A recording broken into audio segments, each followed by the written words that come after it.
आज ना दिवसाची सुरुवात इथे माझी ब्रश करण्यापासून झाली होती. आता तुम्ही म्हणसाल की रोज काय ब्रश करत नाही का? तर तसं नाही आहे. ॲक्च्युली झालं असं की आज हे पिलूच्या पप्पांनी एवढं छान पेस्ट आणलं होतं, त्याचा कलर एवढा अट्रॅक्टिव्ह होता, म्हटलं तुमच्यासोबत शेअर करावं आणि व्हिडिओमध्ये तर एवढं सुंदर दिसत होतं. तर हे आहे विठोबाचं हर्बल पेस्ट, त्यामुळे मी तुमच्यासोबत शेअर केलं आणि एवढं फ्रेश वाटत होतं ते ब्रश केल्याच्यानंतर. खूप छान पेस्ट आहे. त्यानंतर तुम्ही कोणतं पेस्ट वापरता मला कमेंट सेक्शनमध्ये आज मात्र नक्की सांगा. आता इथे चपात्या करून घेतल्या होत्या, त्यानंतर अंगणामध्ये रांगोळी टाकली. आता पिल्लूला चपाती करून दिली, मात्र आमच्यासाठी इथे आम्हाला भाकरी टाकायच्या होत्या. त्याचं कारण असं होतं की आज गव्हाचं पीठ संपलं होतं आणि मला दुपारी गहू दळून आणायसाठी जायचं होतं. त्यासाठी इथे पिल्लूसाठी फक्त चपाती करून घेतली आणि त्यानंतर माझ्यासाठी, पिल्लूसाठी आणि आईसाठी, तिघांसाठी मात्र आमच्या इथं भाकरीचा प्रोग्राम ठरला होता. त्यानंतर तुम्ही बघू शकता की आता ह्या भाकरी कशी बनवायची किंवा कशी 100% फुगते ह्याचा व्हिडिओ मात्र मी माझ्या चॅनलवरती अपलोड केलेला आहे. जर तुम्ही पाहिला नसेल आणि जर तुम्हाला भाकरी येत नसेल तर तुम्ही नक्की माझा या चॅनलवरतीचा व्हिडिओ चेकआउट करू शकता. तर अशा प्रकारे मी छान अशा भाकरी करून घेते आणि व्हिडिओमध्ये मी पहिले पण तुम्हाला सांगितलं की माझी प्रत्येक भाकर फुगते.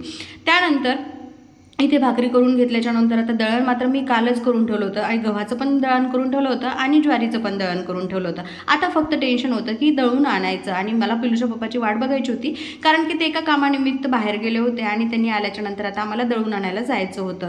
त्यानंतर तुम्ही बघू शकता की किती सुंदर आणि गोल अशी भाकरी मी इथे थापत आहे. आणि हो, तुम्हाला भाकरी जमते का? जमत नसेल तर माझा व्हिडिओ तर चेकआउट करा, पण मला भाकरी कशी जमते ह्याला हे मात्र कमेंट सेक्शनमध्ये सांगायला अजिबात विसरू नका. तर आता इथे छान अशी पोळपाटा एवढी भाकर आणि तवा एवढी भाकर माझी करून झालेली. आणि हो, मी सांगू का की मी कितीही मोठी भाकर अशी पोळपाटा एवढी मोठा तवा जरी असला तरी तेवढी भाकर मी करू शकते बरं का, कारण की काय माहिती मला पहिलेपासून भाकरी करण्याचा जरा जास्तच कॉन्फिडन्स आहे. त्यानंतर आता इथे 1 बाय 1 मी भाकरी सगळ्यांसाठी करून घेतल्या आणि आता आम्हाला दळायला जायचं होतं. घरातलं सगळं आवरलं होतं, फक्त दळण बाकी होतं. आता इथे गहू मात्र मी इथे एका पोत्यामध्ये नेले, कारण की गाडीवर न्यायचं म्हटलं की सोपं पडते पोत्यामध्ये न्यायचं म्हटल्याच्या नंतर. आणि आता मी पिलूला शिकवत होते की हे असं म्हणजे पोत्यामध्ये तू पोतं धर आणि मग मी गहू टाकते. आणि त्यानं पण असं धरायला लागला. त्याला हे नवीनच वाटत होतं. तो पण हात असा आवरून घेत होता की त्याला वाटत होतं की माझं टाकण्याचं चुकल म्हणून. मग मी परत त्याला सांगितलं की चांगलं पकड. आता एवढं सगळं झाल्याच्या नंतर पिलूला असं वाटलं की त्यानं जर धरलं नसतं तर हे काम झालंच नसतं. म्हणजे तुम्ही बघू शकता त्याला असं नेहमीच होते की एक छोटंसं काम केलं त्याला वाटतं मी किती सगळं केलं आणि मी जर केलं नाही तर हे होणं पॉसिबलच नव्हतं.